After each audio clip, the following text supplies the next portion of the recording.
Good day sa ating lahat. Ito po ang COT rubric for Teacher 3 applicant. So ito po yung magiging rubric ninyo kung paano kayo i-rate doon sa inyo pong pag-demo or demonstration teaching sa COI indicators. So meron po ditong 5, 1.1.2 which is then applies knowledge of content within and across the curriculum teaching areas. Ito po yung mga rubric kung paano kayo i-rate ng mga observer. So 1.5.2 apply range of teaching strategies to develop critical and creative thinking as well as HATS. So ito po yung inyo pong magiging guide para makuha nyo po yung mga mataas na puntos. So ito may mga sample question pa ito, may mga question pa dito din, ayan.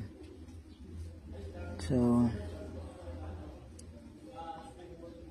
meron pang clarification, then 1.7.2 use verbal and non-verbal yung strategy. Ganito po kayo i-rate base po dito. Ayan. So yan po ang rubrics for teacher 3 po ito. Meron din po sa teacher 2, 4, 5, 6, and 7. Kaya din po sa master teacher. So kung kayo po ay i-rate, base po yun dito sa description na ito o sa rubrics po ito. So meron siyang summary.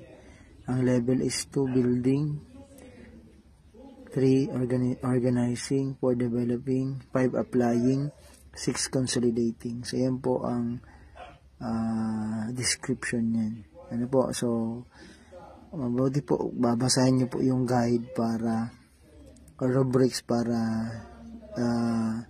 makita nyo kung paano kayo magde-demo para swak doon po sa, kasi 25 points din po ito. So yun lamang po. Thank you po. Please follow my page and subscribe to my YouTube channel.